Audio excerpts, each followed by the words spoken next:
बिस्मिल्लाहिर्रहमानिर्रहीम। अस्सलाम वालेकुम डियर स्टूडेंट्स, उम्मीद करता हूँ आप सब ठीक होंगे। मैं भी बिल्कुल ठीक हूँ। लास्ट लेक्चर में जैसा कि आपको पता है कि कॉन्ट्रैक्ट एक्ट का हमने सीरीज़ स्टार्ट किया था, जिसमें हमने प्रीम्बिल, इंट्रोडक्शन और सेक्शन 1 और 2 जो इंटरप्रिटेशन क्लास है और शॉर्ट टाइटल वो हमने पढ़ लिए थे। आज हम ये देख रहे हैं, उसमें हमने ये देखा था कि ऑफ़र क्या है। क्या हमने देखा था? ऑफ़र क्या है, या ऑफ़र या प्रपोज़ल, ये प्रपोज़ल क्या है। आज हम थोड़ा बहुत प्रपोज़ल के बारे में देखेंगे। उसके बाद चैप्टर 1 को हम स्टार्ट कर देंगे, जिसका टाइटल है communication, acceptance and revocation of proposals. सबसे पहले हम ज़रा डिटेल समराइज़ कर लेते हैं कि ये जो ऑफ़र है, प्रपोज़ल है, ये क्या है, कितने टाइप्स के होते हैं। देखें, ऑफ़र के कुछ टाइप्स हैं। एक होते हैं general offers.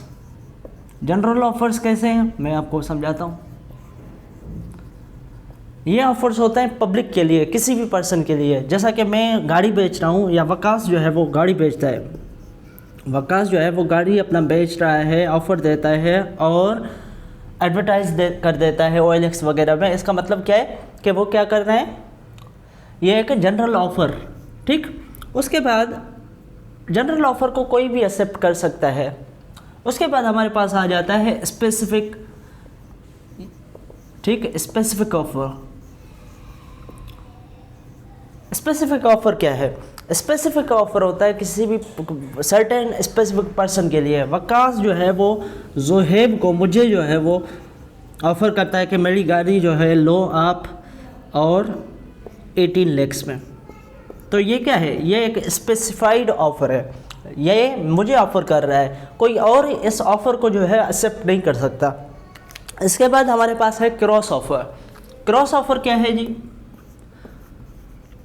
Cross offer, cross offer क्या है? क्रॉस ऑफ़र मतलब at the same time same offer दोनों पार्टीज़ दें। At the same time Waqas कह रहा है कि मुझसे गाड़ी लो और 18 लाख दो, और ज़ोहेब जो है वो एट द सेम टाइम ये कह रहा है कि 18 लाख मुझसे जो है वो ले लो और गाड़ी मुझे दे दो। वकास कह रहा है कि 18 लाख मुझे दे दो और गाड़ी ले जाओ। तो सेम ऑफ़र सेम टाइम में अगर होता है तो वो इसे हम कहते हैं क्रॉस ऑफ़र।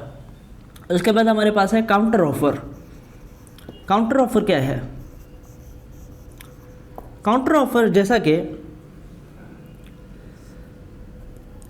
इसी एग्जांपल को ले लेते हैं। वकास के पास गाड़ी है और वो गाड़ी बेचता है। ठीक,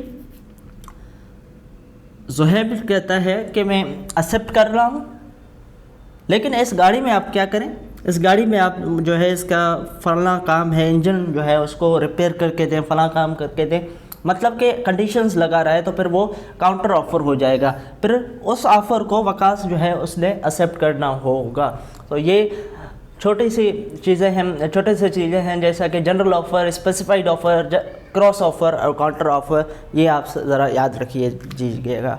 आगे चलते हैं और इसके बाद हम देखते हैं कि कुछ इसेंशियल्स या कुछ इसेंशियल पॉइंट्स जो हैं वैलिड ऑफ़र के हवाले से, वैलिड प्रपोज़ल के हवाले से, उसे हम देख लेते हैं, जल्द से देख लेते हैं। उसके बाद चैप्टर 1 को हमें स्टार्ट करना है।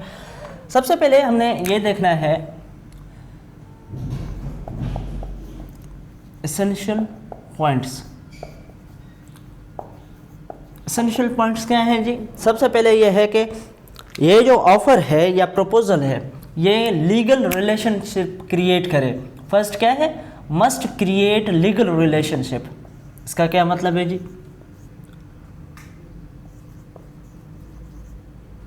Relation.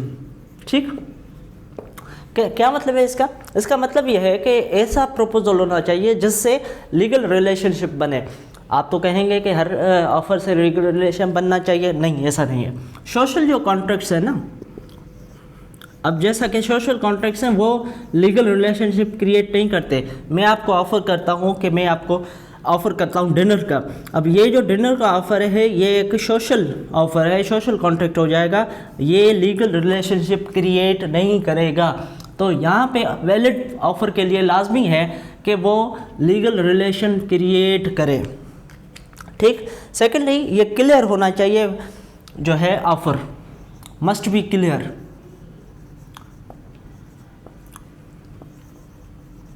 Must be clear, not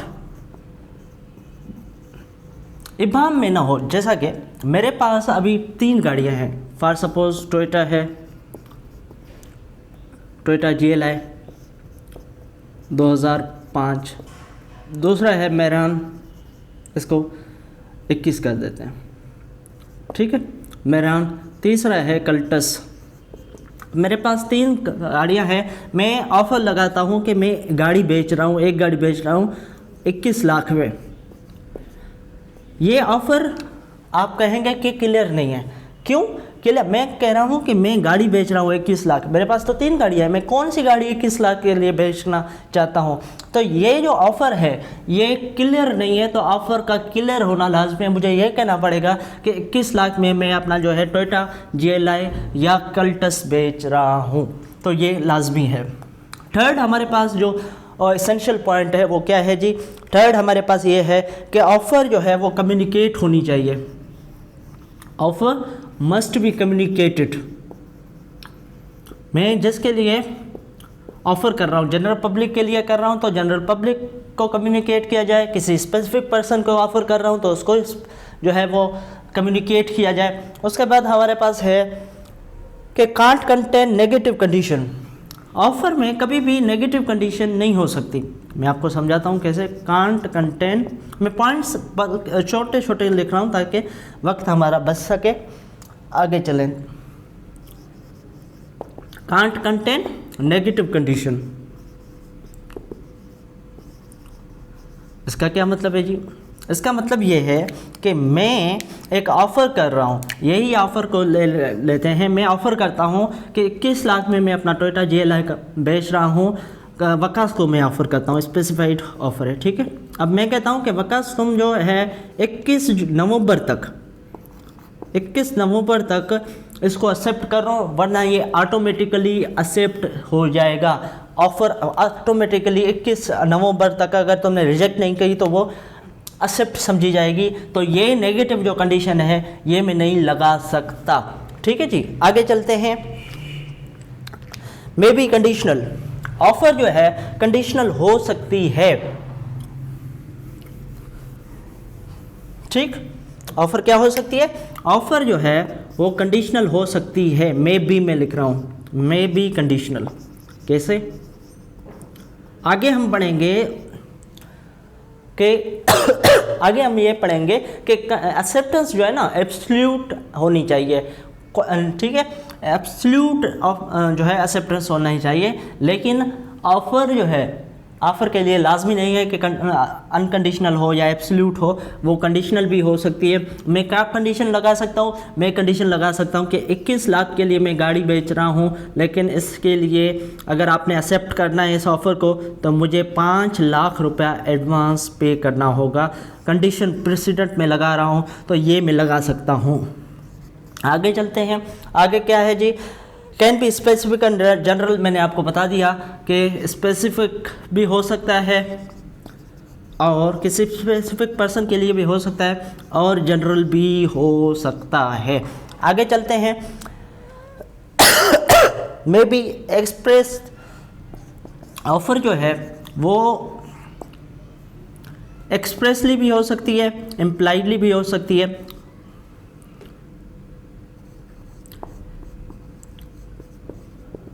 impliedly या एक्सप्रेसली का क्या मतलब है? देखें, यहाँ पे तो मैं एक्सप्रेसली कर रहा हूँ, यहाँ पे मैं एक्सप्रेसली ऑफ़र कर रहा हूँ कि 21 लाख में मैं अपनी गाड़ी बेचना चाहता हूँ, टोयोटा GLI 2021। लेकिन लेकिन आप जब दुकानों पे जाते हैं, आप किस मॉल पे जाते हैं, वहाँ मॉल पे जाते हैं और वहाँ पे शॉपिंग मॉल में वहाँ पे चीज़ें पड़ी होती हैं, वहाँ पे चीज़ें पड़ी जो होती हैं वो एक इम्प्लाइड ऑफ़र है। वो आपको वहाँ पे चीज़ें जो पड़ी हुई हैं वहाँ पे इसलिए पड़ी हुई हैं कि वो आपको ऑफ़र कर रहे हैं कि आप ये ख़रीदें। ये जो ऑफ़र है ये इम्प्लाइड ऑफ़र है, ठीक है जी। तो मतलब ऑफ़र जो है एक्सप्रेसली भी हो सकती है, इम्प्लाइडली भी हो सकती है। एक बार रिव्यू कर लेते हैं। ऑफ़र जो है वो लाजमन लीगल रिलेशनशिप क्रिएट करे, ऐसा ऑफ़र होना चाहिए। ये ऑफ़र जो है क्लियर होना चाहिए, इबाम वाला ना हो। ये ऑफ़र जो है वो मस्ट बी कम्युनिकेट किया जाए। जो भी पार्टी है स्पेसिफिक है तो स्पेसिफिक पर्सन के लिए, जनरल है तो जनरली उसको कम्युनिकेट होना चाहिए। इसमें कोई भी नेगेटिव कंडीशन जो है ऑफ़र में नहीं हो सकती। ऑफ़र कंडीशनल हो सकती है, ऑफ़र जो है स्पेसिफिक भी हो सकती है, जनरल भी हो सकती है। लास्टली ऑफ़र जो है वो इम्प्लाइड भी हो सकती है, जो है इम्प्लाइड और एक्सप्लिसिट भी हो सकती है। आगे चलते हैं हम और हमारा जो चैप्टर 1 है इसको स्टार्ट कर देते हैं। चैप्टर 1 किसके बारे में जी? चैप्टर 1 इसके बारे में है कि कम्युनिकेशन वगैरह के बारे में है। इसको भी देख लेते हैं चैप्टर 1 को। चैप्टर 1 क्या है जी? चैप्टर 1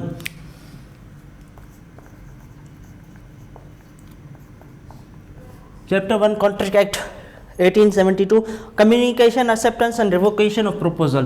तो कम्युनिकेशन, एक्सेप्टेंस,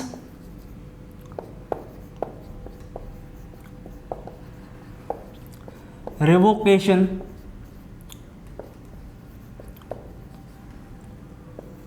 ऑफ प्रपोजल। आज 9 सेक्शंस जो तक हैं ये चैप्टर, इसको कंप्लीट करते हैं जी। सबसे पहले हम सेक्शन 3 को देख लेते हैं। सेक्शन 3 जनरली उसकी जो टाइटल है उसका टाइटल ये कहता है कि communication, acceptance and revocation of proposals. ये कहता है कि जो प्रपोजल है, 1 मिनट,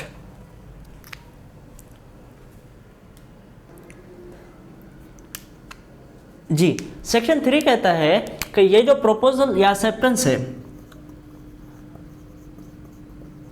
इसकी जो है कम्युनिकेशन, एक्सेप्टेंस, रिवोकेशन किसी भी एक्ट या ओमिशन से की जा सकती है जिससे वो जो पार्टी प्रपोज कर रहा है या एक्सेप्ट कर रहा है उसका इंटेंशन हो कि वो ये करना चाहता है। जैसा कि अब मैं जो है वो अपना कार बेच रहा हूँ या प्लॉट बेच रहा हूँ, उसके लिए एडवर्टाइज वगैरह कुछ भी करता हूँ, तो ये क्या है?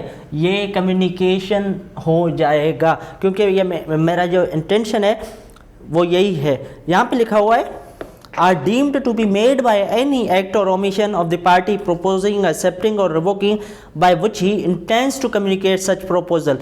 मतलब आपकी इंटेंशन ये होनी चाहिए कि proposal, acceptance, revocation of proposal वगैरह की।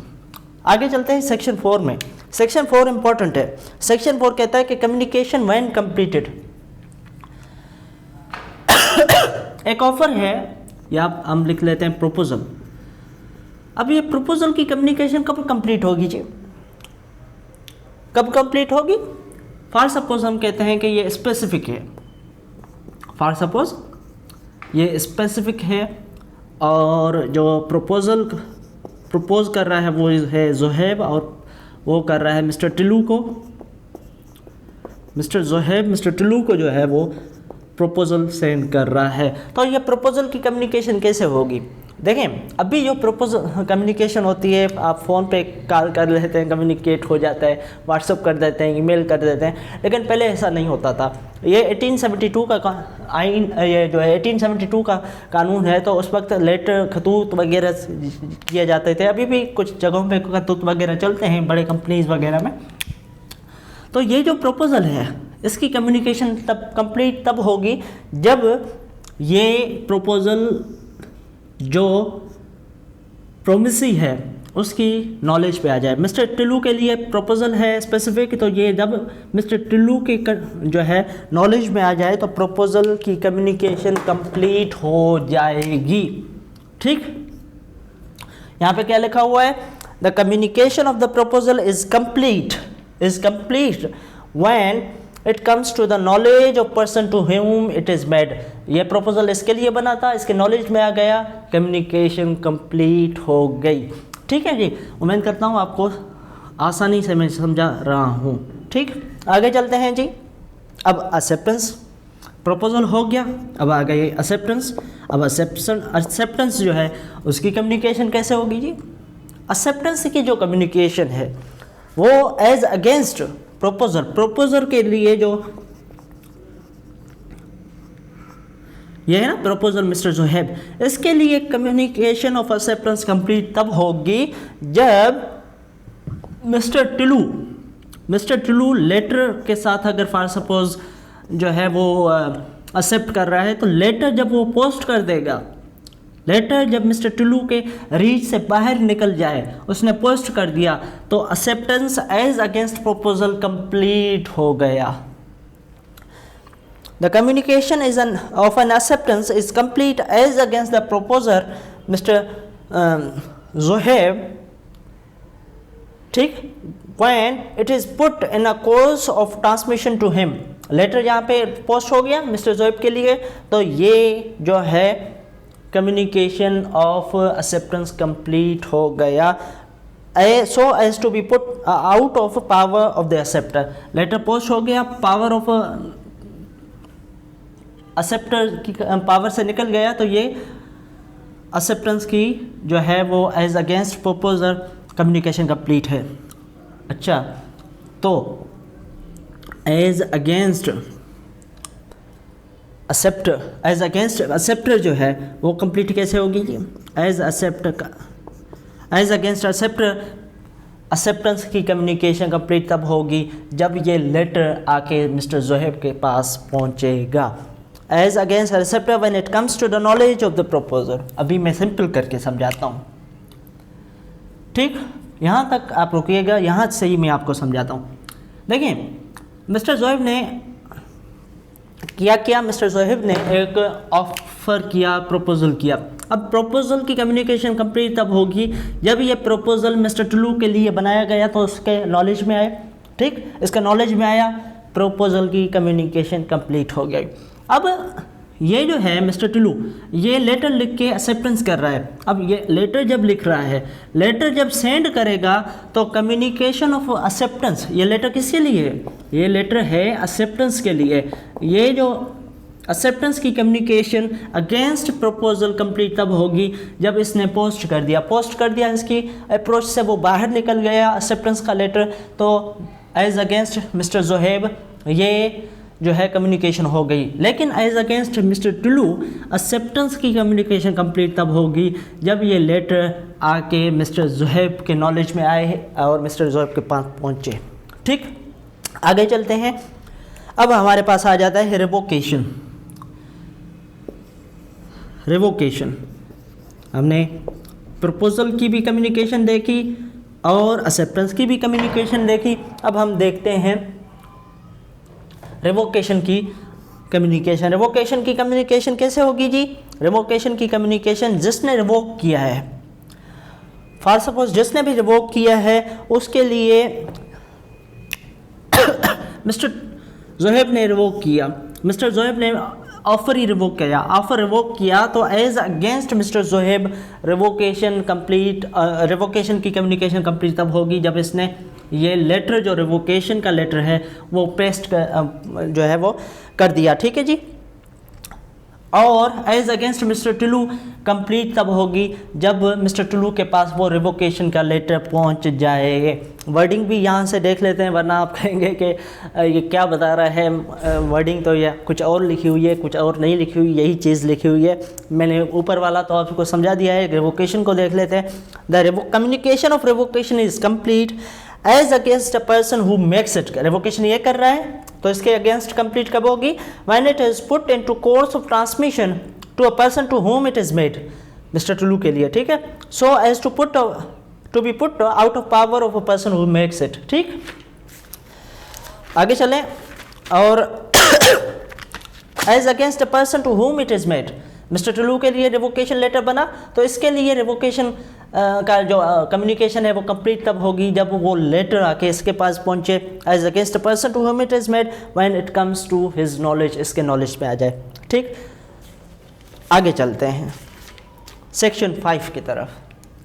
सेक्शन 5 क्या है जी? सेक्शन 5 हमारे पास यहाँ से ही चलते हैं। सेक्शन 5 है revocation of proposals and acceptance. अब रिवोकेशन ऑफ प्रपोजल एक्सेप्टेंस ये कहता है कि रिवोकेशन कब हो सकती है, रिवोकेशन प्रपोजल या एक्सेप्टेंस की रिवोक कब हो सकता है? कब हो सकता है जी? प्रपोजल जो है वो रिवोक कभी भी हो सकता है अब अगर एक्सेप्ट हो चुका, यहीं से ही समझ लेते हैं। इसने प्रपोजल किया, मिस्टर टुलू के पास वो पहुंचा, मिस्टर टुलू ने अभी एक्सेप्ट नहीं किया, नहीं लेटर लिखा, नहीं लेटर भेजा, तो अब इस लम्हे तक जो है प्रपोजल रिवोक हो सकता है, इसके बाद नहीं हो सकता। क्या लिखा हुआ है? Proposal may be revoked at any time before the communication of its acceptance is complete as against the proposer but not otherwise, but not afterwards. ठीक, आगे चलते हैं, आगे चलते हैं। एक्सेप्टेंस, अब इसने एक्सेप्टेंस क्लियर दी, अब एक्सेप्टेंस का लेटर भी जा रहा है, लेटर मिस्टर जोइब के पास अभी नहीं पहुंचा, तो एक्सेप्टेंस रिवोक कब हो सकती है? And acceptance may be revoked at any time before the communication, at any time before the communication of acceptance is complete as against the acceptor but not of the word। तो इसका मतलब क्या है? ये कभी भी रिवोक हो सकता है, लेकिन अगर इसके नॉलेज में आ गया तो फिर रिवोक नहीं हो सकता। एक्सेप्टेंस रिवोक हो सकता है कब तक? जब तक इसके नॉलेज में नहीं आया, प्रपोजल की नॉलेज में नहीं आया। प्रपोजल के नॉलेज में आ गया तो फिर वो रिवोक नहीं होगा। आगे चलते हैं जी। रिवोकेशन कैसे हो सकती है? रिवोकेशन कैसे हो सकती है इसको भी देख लेते हैं। सेक्शन हमारे पास 6 चल रहा है, सेक्शन 6 को भी देख लेते हैं। सेक्शन 6 रिवोकेशन के बारे में। अब रिवोकेशन कैसे हो सकती है मैं आपको बताता हूँ। एक हमने पढ़ा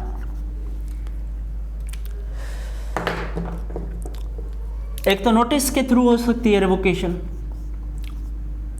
ये रिवोकेशन किसकी बात हो रही है? प्रपोजल की, ऑफर की। ऑफर प्रपोजल रिवोक कैसे होगा? इन तरीकों से होगा। फर्स्ट, नोटिस, आपने नोटिस दे दिया। नोटिस कब देना है, कब तक रिवोक हो सकता है, वो हमने सेक्शन 5 लास्ट सेक्शन में पढ़ लिया है। अभी चलते हैं, नोटिस के थ्रू रिवोक हो सकता है proposal. Secondly, lapse of time. Lapse of time, lapse of time कैसे जी? अब एक ऑफर मैंने किया, अब ये ऑफ़र मैंने किया 1 महीने के लिए या 7 दिन के लिए। 7 दिन के लिए ये ऑफ़र था, 7 दिन पूरे हो गए तो ये जो ऑफ़र होगा वो रिवोक बजाते खुद हो जाएगा। लेकिन अगर ये ऑफ़र में मैंने टाइम नहीं दिया तो फिर रीज़नेबल टाइम तक ये ऑफ़र रहेगा, उसके बाद कंप्लीट हो जाएगा, ख़त्म, रिवोक हो जाएगा, रिवोक हो जाएगा। क्योंकि अगर मैंने टाइम नहीं दिया तो इसका मतलब ये नहीं है कि सारी ज़िंदगी के लिए ये ऑफ़र है। रीज़नेबल टाइम के बाद ये ऑफ़र कंप्लीट रिवोक हो जाएगा। ठीक है, मैं कंप्लीट बोल रहा हूँ गलती से। थर्डली, अब मैंने एक कंडीशन रखी। थर्ड क्या कहता है जी? By the failure of acceptor to fulfil a condition precedent of acceptance. मैंने कंडीशन रखी कि ये ऑफर है, ये प्रपोजल है, लेकिन कंडीशन ये है एक्सेप्टेंस के लिए कि आप इतने पैसे एडवांस में पे करें। एडवांस में पैसे नहीं पे हुए तो रिवोक हो जाएगा प्रपोजल। फेलियर ऑफ एक्सेप्टर, ठीक, किस हवाले से? कंडीशन प्रेसिडेंट के हवाले से। नेक्स्ट, इंसेनिटी या death of proposal. Insanity, death of proposer. ये एक चीज़ याद रखें, ये कॉन्ट्रैक्ट क्या है? कॉन्ट्रैक्ट सिविल है, सिविल लायबिलिटी क्रिएट करता है। तो सिविल लायबिलिटी सिविल लायबिलिटी में जो है वो कभी भी पर्सन की डेथ से बरी ज़िम्मा नहीं हो जाता। जैसा कि अगर कॉन्ट्रैक्ट है ए और बी के बीच, बी मर जाता है तो वो कॉन्ट्रैक्ट खत्म नहीं हो जाएगा। बी मर गया तो बी के जो लीगल हियर्स हैं वो पे करेंगे। फॉर सपोज डेप्थ का कॉन्ट्रैक्ट है, ठीक है, 3 लाख जो है ए ने बी को दिए, अब बी गुजर गया, मर गया, तो अब बी के जो लीगल हियर्स हैं वो पे करेंगे, रीपे करेंगे किसको? ए को 3 लाख रुपए। तो ऐसे ही अब यहाँ पे प्रपोजल जो है वो रिवोक कब तक हो सकता है? कब तक हो सकता है जी? जब तक, एक मिनट,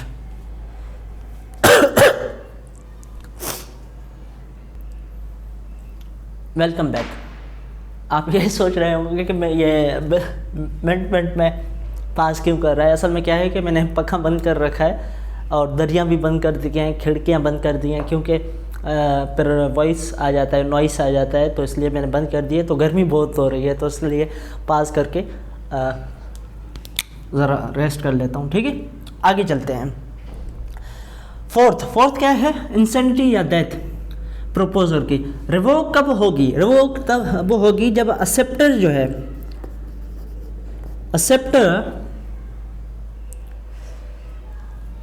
एक्सेप्ट ना किया।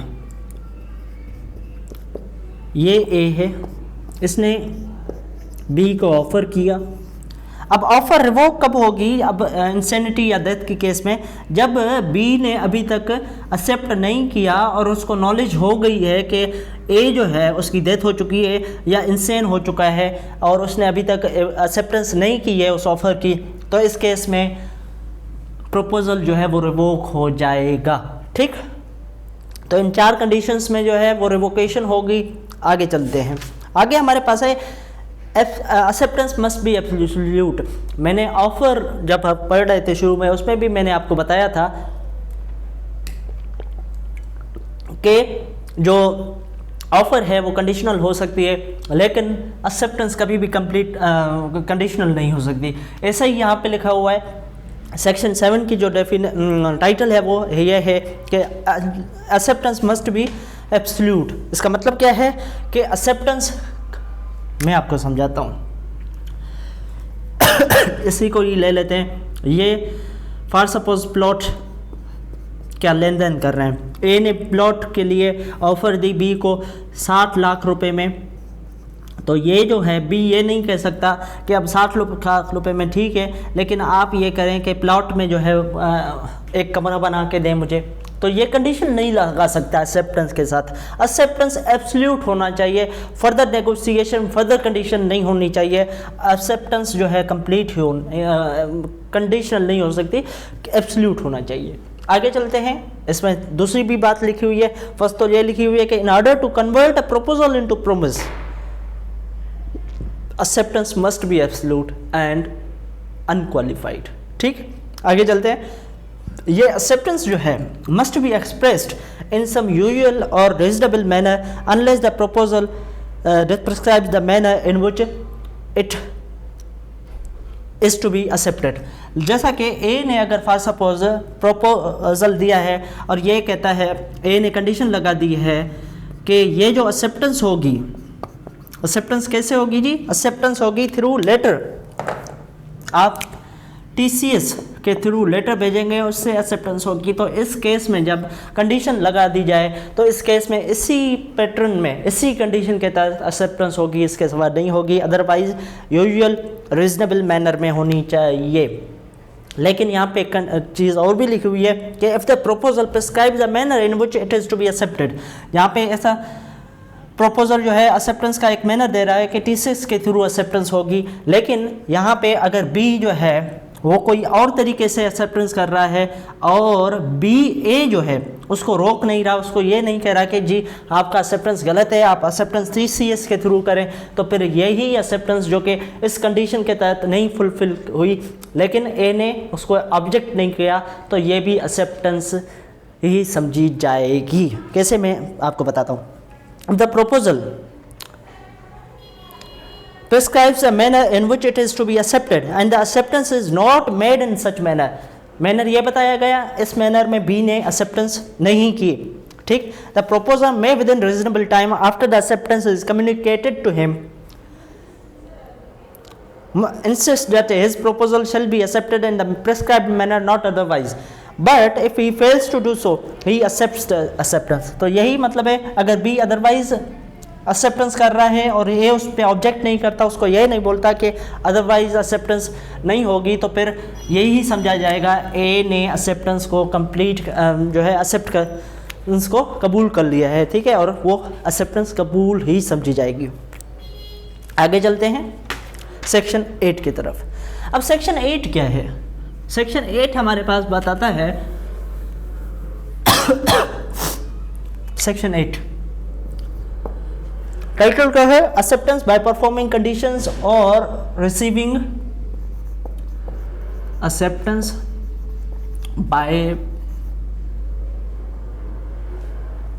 Performing conditions.